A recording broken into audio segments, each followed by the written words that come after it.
बच्चों नमस्कार। आज हम अभ्यास करने जा रहे हैं रेशों से वस्त्र तक, इकाई 2 विज्ञान कक्षा 7।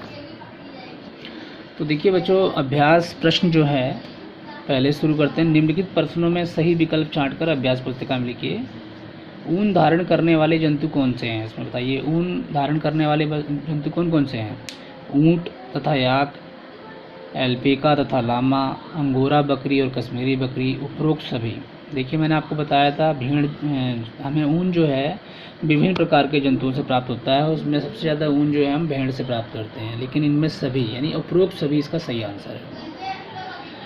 भेड़ तथा रेशम कीट होते हैं, कैसे होते हैं बच्चों? शाकाहारी होते हैं, मांसाहारी होते हैं, सर्वाहारी होते हैं, अपमार्जक होते हैं। कैसे होते हैं बताइए? क्या ये मांस खाते हैं? नहीं खाते। ये सिर्फ क्या खाते हैं? देखिए भेड़ क्या खाती है? फूल पत्ती, है ना, यही सब खाती है, घास खाती है। रेशम का कीड़ा क्या खाता है? पत्ती खाता है। तो ये शाकाहारी है। ठीक है बच्चों।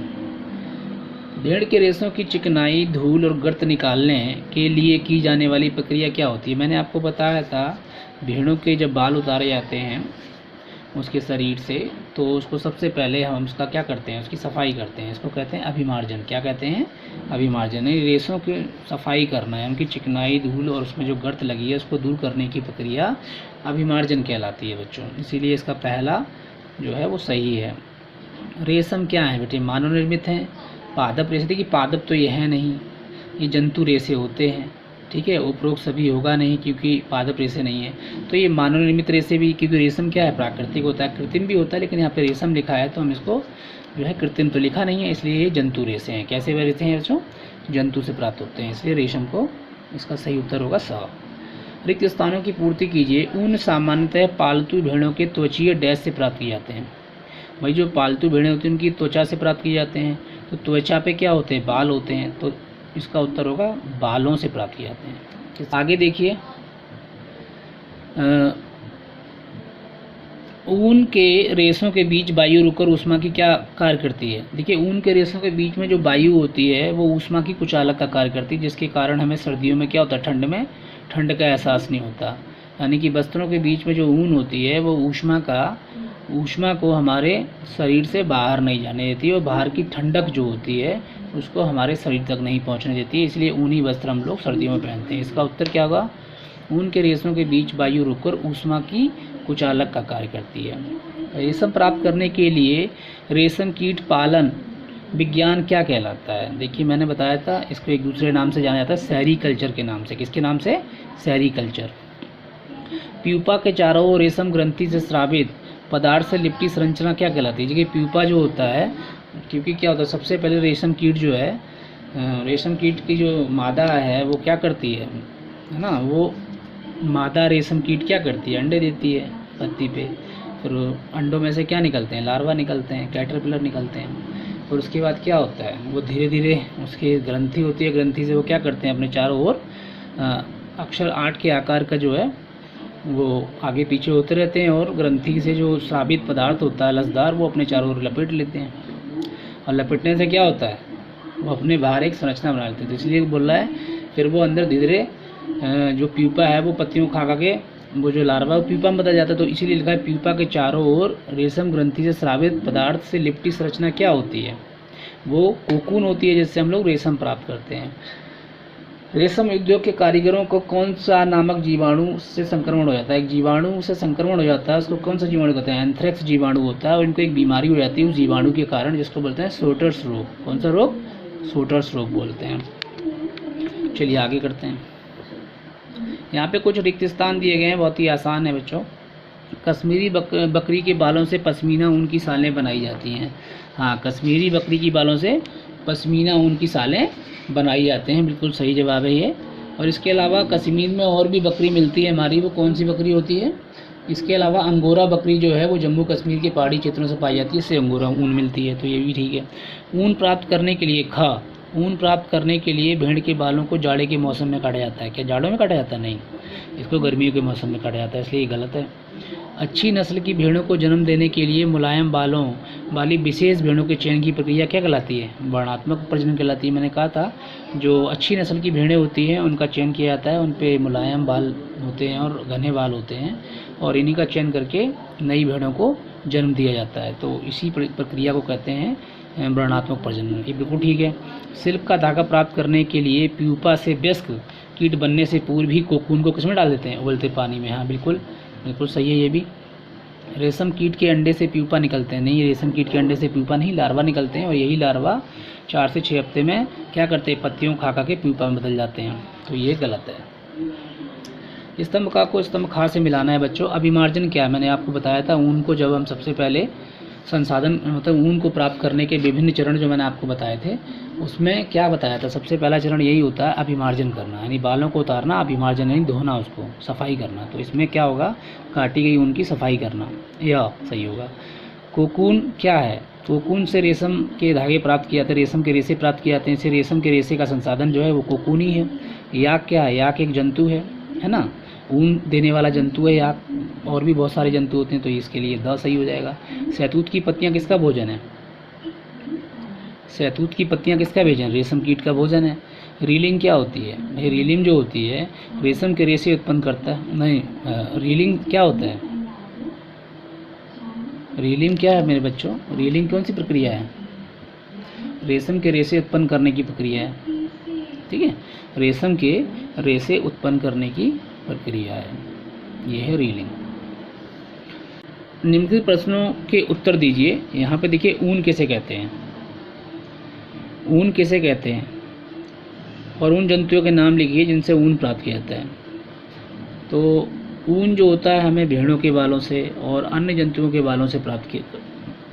ये एक तरह के बाल होते हैं, किसके? भेड़ों के बाल और याक के बाल, और भी जंतु हैं जैसे कि आपके बकरी के बाल, ऊँट के बाल, इन तमाम जो जानवर हैं उनके बाल होते हैं ये, और उन्हीं को हम ऊन के रूप में इस्तेमाल करते हैं।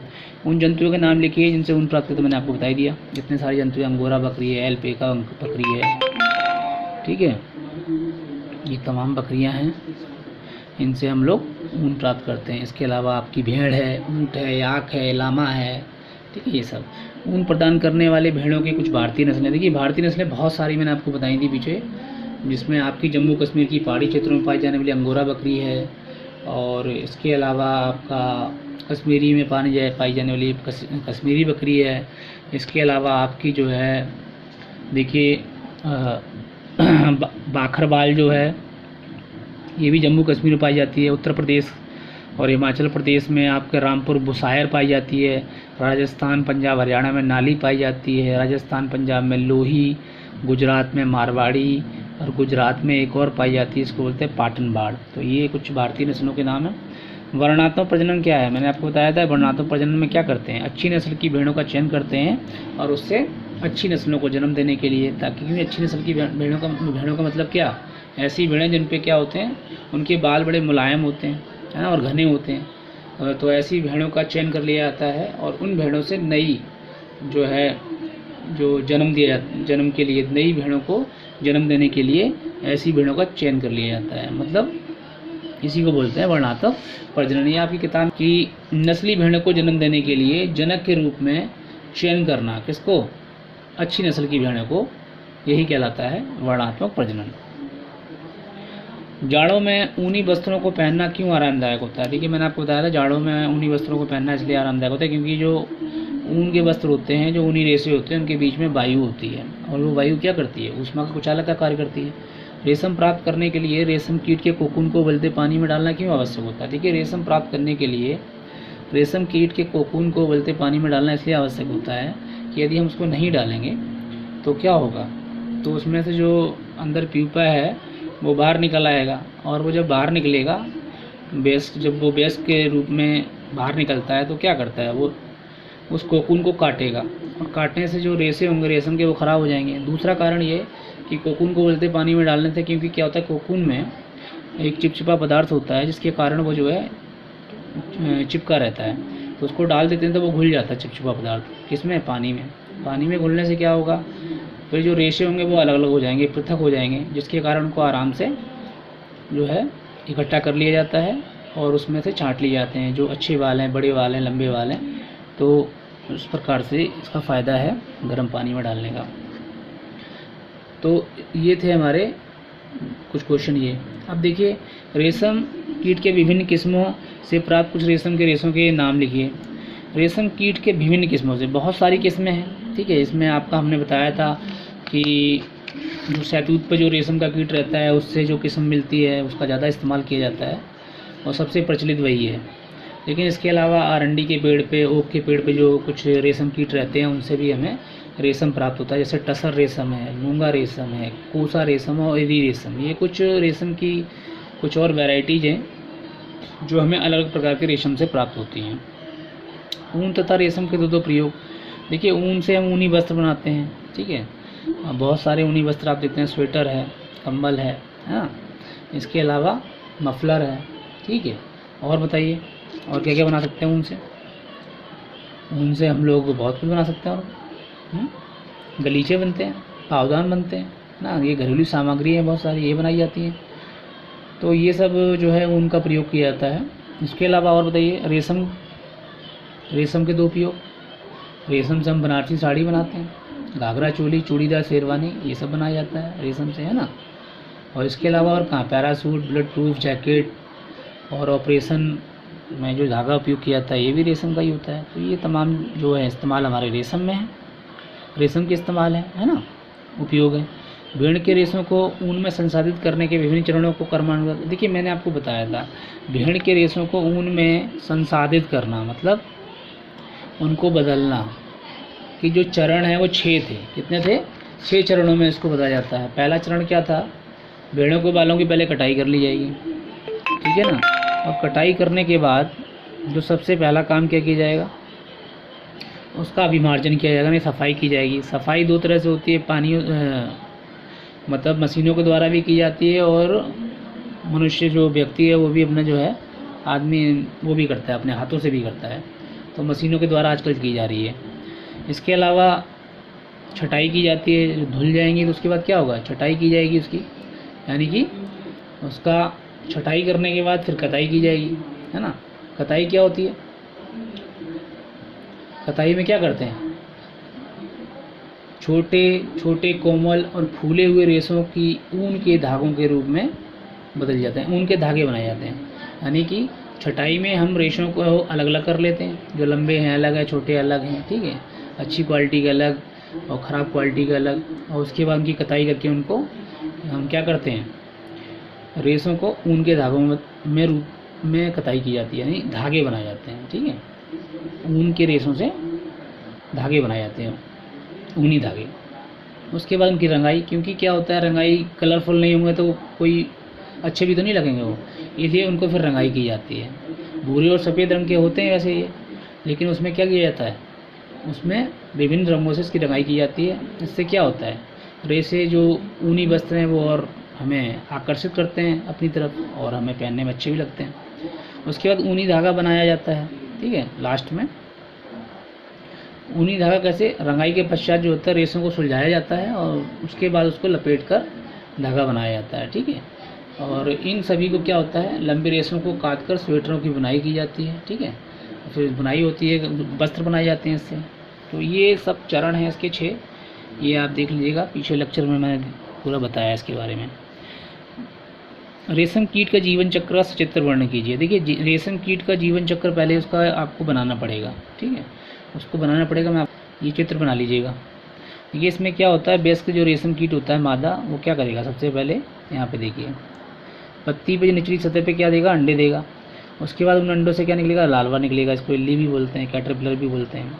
फिर ये क्या करेगा, पत्तियों को खाता रहता है, धीरे धीरे मोटा होता है, 4 से 6 हफ्ते खूब पत्तियों को खाता है। उसके बाद क्या होता है, इसी लार्वा के अंदर एक ग्रंथि होती है जिसके अंदर एक पदार्थ निकलता है, ठीक है ना, लसदार पदार्थ। और वो क्या करता है, ये लार्वा, इसकी आदत है, ये आगे पीछे घूमता रहता है, मतलब आगे पीछे घूमता रहता है और ये 8 के आकार में घूमता है, इसलिए ये अपने चारों तरफ एक उस लसदार पदार्थ को लपेटता रहता है ये। और ये लपेट के क्या करता है, वो लसदार पदार्थ जो है धीरे धीरे वो अपने चारों ओर क्या बना लेता है, जब वो हवा के संपर्क में आता है वो सूख जाता है और रेशम के रेशों में बदल जाता है, और वही कोकून या कोया कहलाता है। वही गोलाकार संरचना बन जाती है, देख रहे हैं आप यहाँ नीचे कोया कोकून जो लिखा है, ये गोलाकार संरचना बन जाती है। और ये गोलाकार संरचना जो होती है यही रेशम, इसी से रेशम प्राप्त करते हैं हम लोग। और इसी के अंदर जो क्या होता है, जो लार्वा होता है वो प्यूपा में बदल जाता है, यानी पहले अंडे से लार्वा निकला और लार्वा से ही प्यूपा में बदल गया, ठीक है। लेकिन होता क्या है, यहाँ से यही प्यूपा जो है बेस के रूप में फिर बेस रेशम कीट बन जाएगा।